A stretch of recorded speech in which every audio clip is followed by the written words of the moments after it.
Hello and welcome to Let's Play The Guardian Legend for the NES. This is my first time putting together a Let's Play series, so we'll see how things go. The Guardian Legend is one of my all-time favorite games, so it seemed like a great choice for me to try this out with. The game was released in North America in 1989, and I picked it up probably a year or so after it came out. I knew absolutely nothing about it, and if I remember correctly, it was basically the only game I could afford, so I said, sure, why not? I was immediately hooked, and here we are some 30 years later, and I'm still playing it. I actually play through this game once a year around my birthday, just for nostalgia. So, if you're not familiar with this game, it's a shoot-'em-up mixed with an overhead action-adventure game, so kinda like Galaga mixed with The Legend of Zelda. Anyways, let's go ahead and get things started. So this game just drops you right into the thick of things. Starts out in the Galaga, shoot 'em up game mode. The story is basically this planet is overwhelmed with alien creatures and it's hurtling towards Earth. So as the guardian of Earth, we have to fly to this planet and try to stop it. This is actually one of, at least for the early part of the game, one of the faster levels, just the speed, the scrolling speed. Starts to slow down here. These white and black little, whatever those are, I always used to call them satellites, but I don't know that we can even kill them at this stage in the game, but we'll see them a little bit later and we'll finally be able to take them out.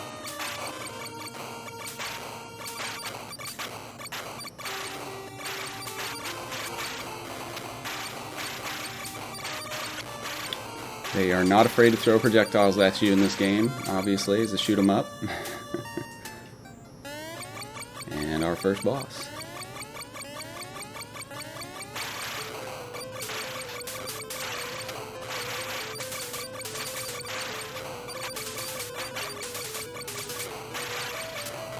So I don't know if you saw it, but I did take a little bit of damage down there. I've currently got 8 health, now 7, still 7, now 6. But they'll drop these little blocks that you can open up. Of course, I'm not getting any now, to regain health. The other thing that you can get, if you see down there at the bottom of the screen, I have chip 0. You start the game with 0, of course. But we're going to gain chips throughout the game, and that's going to pump up our weapon power. See, I've only got 1 shot coming out at the moment, which is very, very weak and slow, but we're gonna upgrade that actually here very shortly. So that's a chip right there, a red chip. You'll get 50 for that. So we're just gonna skip on through here. I already kind of summed up the story that was laid out on the screen there. So we're now in the action adventure. This is very similar to Zelda in my opinion. There's not a whole lot here, so this is kind of the map. We are the flashing dot about in the middle at the top, and we need to go to the other flashing dot towards the left. But I'm just going to do a quick sweep around kind of this overworld area. Not really going to bother with any of the enemies because they're not going to give us anything useful. Didn't know that as a kid, so I fought them all. Alright, we'll get a mini-boss here. The mini-bosses are actually pretty easy in this game, except for one type, which I really struggle with. But this guy's really easy. Hopefully he's the first one. There are actually 2 mini-bosses that we'll get here in this opening sweep.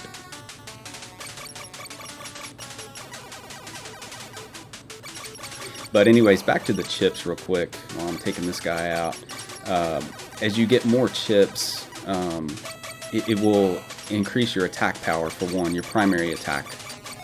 But the other thing it's going to do is we'll start to pick up secondary weapons, and the chips will basically be ammunition for those.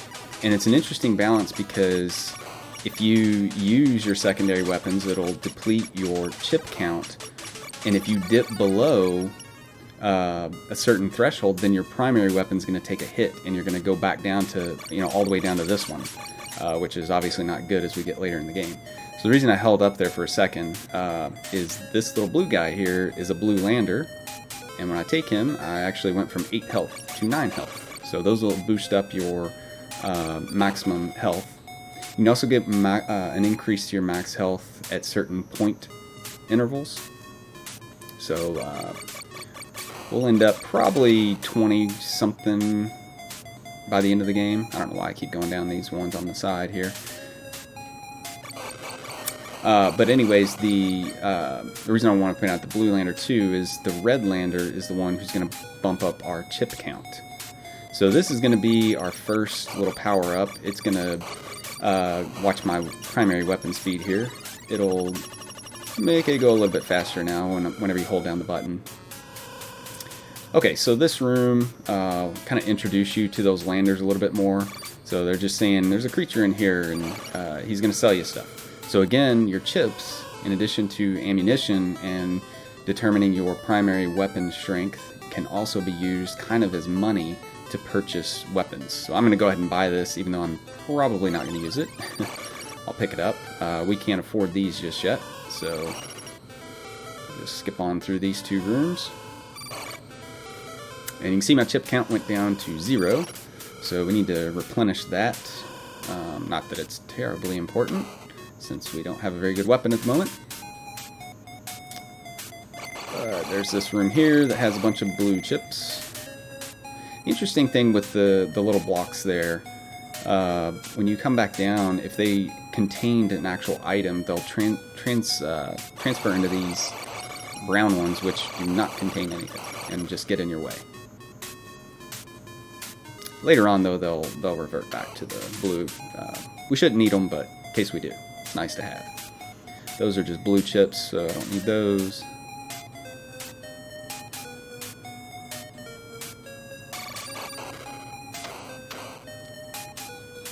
So control-wise in this game, obviously NES controller, there's not a lot of buttons here, but B is what I'm using to fire the primary weapon. You can hold it down to get the rapid fire like that, get another secondary weapon.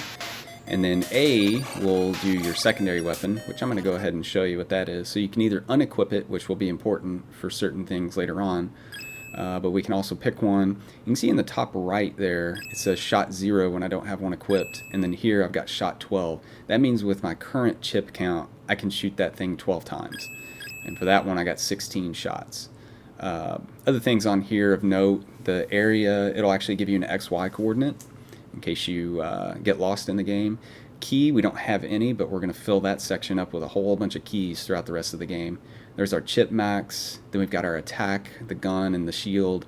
We'll get power-ups for those to increase those. And then our weapon power is our primary weapon power.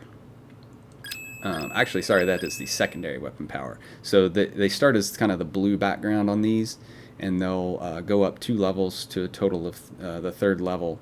And then that tells you how many chips they're going to use, so 4 chips. So here's this weapon. It's just a sword. It's not too bad when you fight these weak little enemies, but pretty much I use one special weapon, secondary weapon, whatever you want to call it, in the entire game. Well, I say that. There's actually 2, but one of the ones I use is the only one that does not require chips to use. You actually get ammunition for it, and it will be incredibly useful towards the end of the game. And that is... yeah, it's not the one that I wanted. Never mind. Okay, so let's see. We need to go up. That was our second mini-boss. We'll see him many, many times. He'll actually be a regular enemy later on in the game. Alright, so here's our red lander, so we got a little bit better of a primary weapon. But we have to be careful, because if we use one shot from a secondary weapon, we're going to go back down to that single shot weapon, which can be crippling if we are fighting a boss.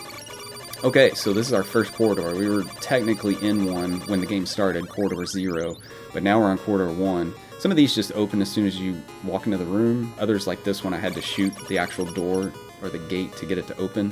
Then you just drop in there, and we're going to go to a shoot 'em up level. The nice thing about this game is it's pretty unforgiving in terms of difficulty. If you die at any point, you don't have lives. You just continue with all of your progress saved. You just, if you're in a corridor level like this, you would get kicked out. In the labyrinth, you would just respawn. So it's pretty nice in that regard. It can be tough. Some of these levels later on, they get moving pretty quick, and some of the enemies can hit hard. If you're not familiar with some of the boss patterns, they can tear you up pretty easily. So this is, obviously, we've got fish here. We're in what I guess you could call the ocean area of the game. It's very heavy on the blue color that you see in the background. Once we get through this corridor, we're actually going to go into kind of a sub-dungeon that's also going to be this blue color. And then we'll do several corridors in there, shoot 'em up levels, and then we're going to switch to a different color and themed area. And that's kind of how the game will progress. We'll do that several times, and then we'll open up the final section of the game. The game, even though it has some similarities to, say, Zelda, especially with the overhead portion, kind of that, it's not really an open world, open area, but things are gated, no pun intended, by keys that we're going to have to get. I pointed that out on the sub-screen a minute ago. So that's mostly what we're doing here by going through these corridors, is we're getting keys in order to open up the next area of the game. So unlike Zelda, where you're getting items and stuff, you're just getting keys in this game.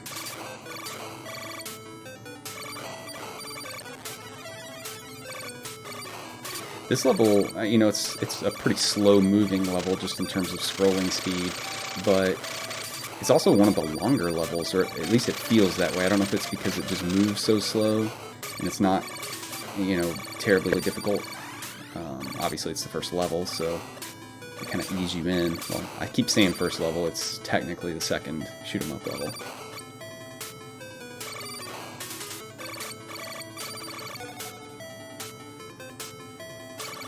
The game will do some palette swapping on enemies, so like those green fish we were fighting, we're going to see those in some other colors later on, but there's still a fair amount of variety in the enemies throughout the game, and the bosses as well. There will be some repeats on the bosses.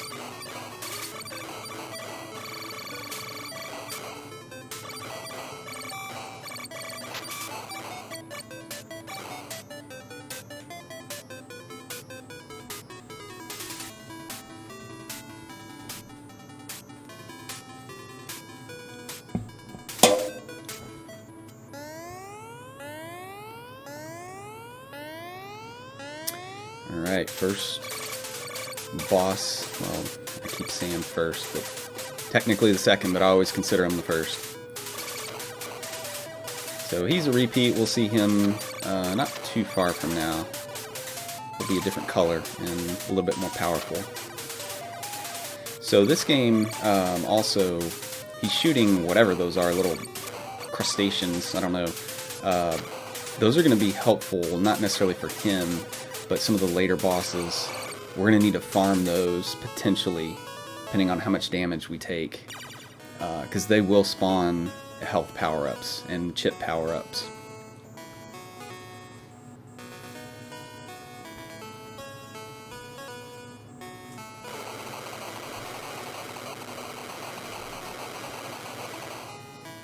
Alright, so we don't get a key, but we get this special weapon that I'm probably not going to use.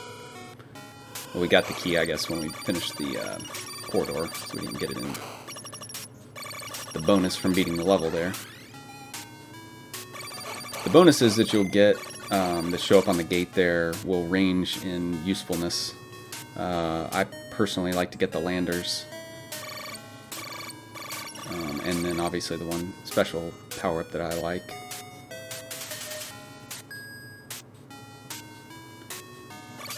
So this isn't necessarily an ocean-themed area, but it's blue.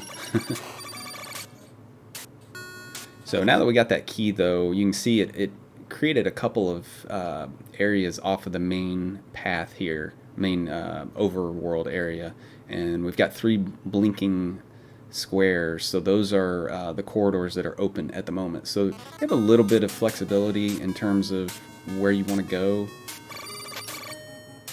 So if you're struggling with a boss or whatever, you can go try another level, assuming you have one still available. So this guy is a joke. You just get right up next to him and he pretty much can't hit you. And there we go. Okay, so this is the fireball. This is going to be our best friend for most of the game, if I can get down to it. So you can see I've got that second or 3 wide primary attack, but if I use 1 fireball, I'm back down to my single, so that's why I'm not going to do that. Now I need to find some chips to get back up to that second tower. These guys are actually really hard hitting for this early in the game, I always felt.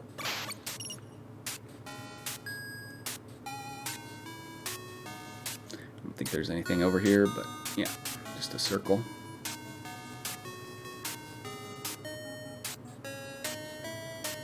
And here's some chips for us. Yeah, there we go.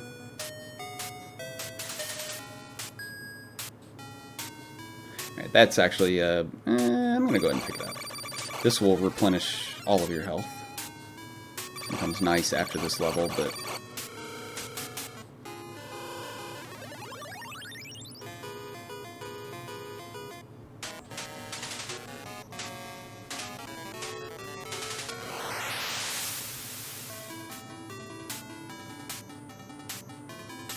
Alright, so different colored sharks here. Or piranhas, not sharks.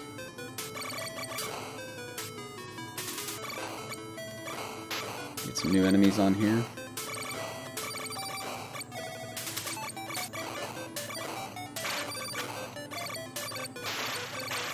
So the fireball, at this point, I might use in limited fashion, because it is still pretty helpful, especially if we see any of those trenches. That's what I call them. They were the little black strips with the red eyeball at the top. We saw a couple on the last level. They can be pretty helpful for those. But at this point, on level 1, it just moves so slow. And you can only fire 1, have 1 on the screen at a time. So you have to wait for it to go all the way off the screen.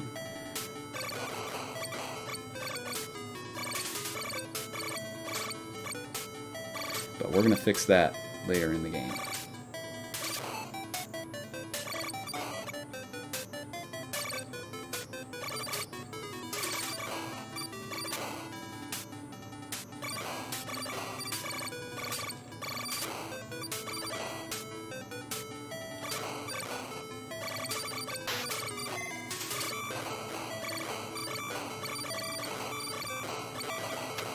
A lot of stuff on the screen, but most of it doesn't really damage us, so a lot of times we'll get drops from them. Surprised we didn't get anything there. There we go. Something. At least we're going to go in with full health here. Alright, so this guy, we'll see him a couple more times. This version I always thought was pretty easy when I was a kid, but the second version that we'll see of him it was the first, really the only roadblock that I hit with this game. I really struggled with him when I was 10 or 11, whenever I played this game.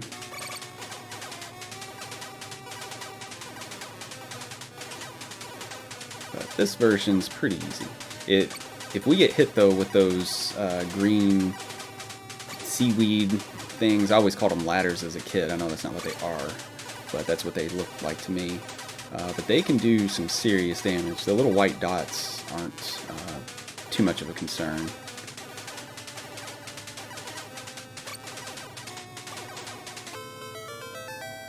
Alright, so it looks like we hit a point threshold, so that sound effect that we just got means we gained a health. So we're up to 11.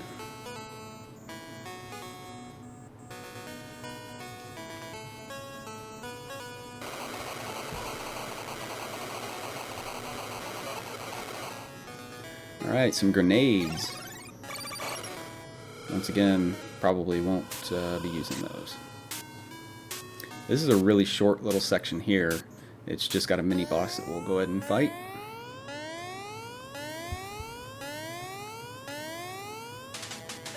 Another one of these guys. He moves a little bit faster,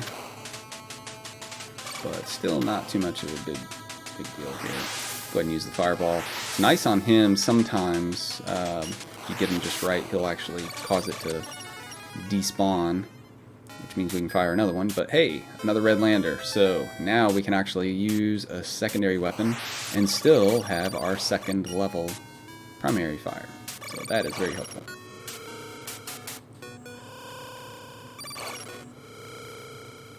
Alright, a little bit of backtracking here.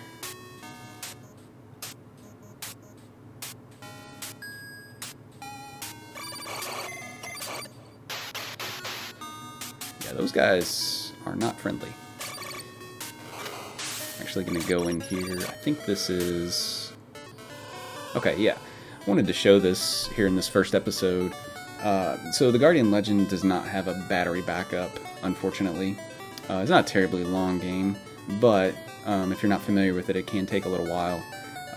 It's, like many NES games, password based. So in order to do that, if you follow this message here, you have to set your secondary weapon to no use, and then you press A, meaning you fire your secondary weapon when you don't have one equipped. It's kind of a weird way of doing it, rather than just walking on top of something or, you know, walking next to something. So I'll go ahead and do it. And that is our password. So a lot of characters with different accents. Yeah. That's how you save your progress. Alright, anyways, let's keep on backtracking here.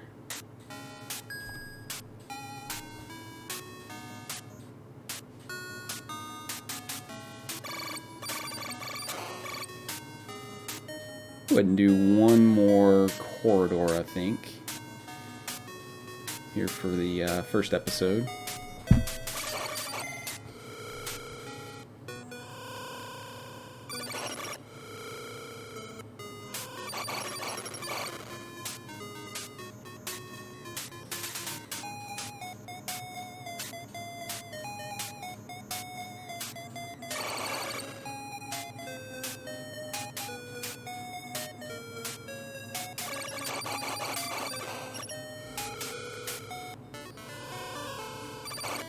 I guess I could have just shown you the saving portion right there. Oh well. So I need to equip my fireball again. I might die here, but I want to show you these enemies here that are spinning really fast. Those guys almost always, yeah, they got me. They will almost always spawn a power-up, an item. So it's kind of dangerous, but if you really need some chips or something and you find one of those, it might be worth the gamble. So I just respawn back at that, I guess you could call it a save point, even though it doesn't really save. It's where you get your password, though. So we didn't lose any progress, really.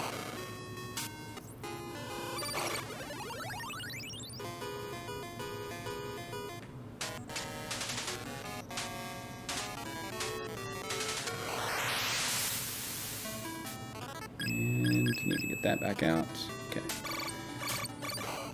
More piranhas. Okay, this level's gonna move pretty quick.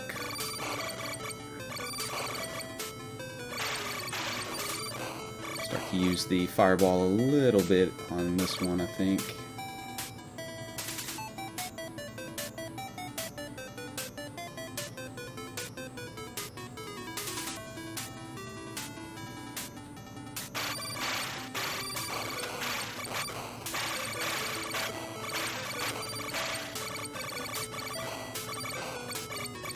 Definitely some of the levels, when they're hectic like this and just moving so fast, sometimes it gets even hard to pick up like these.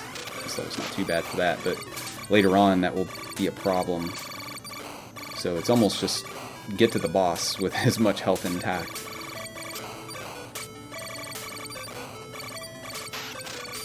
I still like to destroy all the enemies, if I can.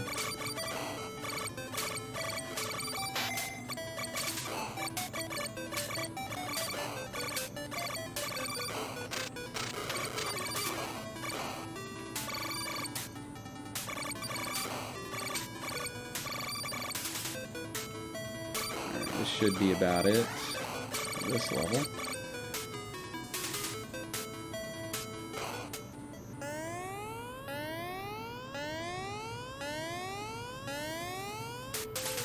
Alright, the red shark. So he's basically the same. He just shoots a little bit more, projectiles.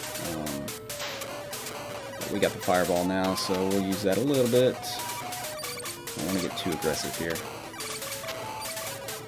There we go.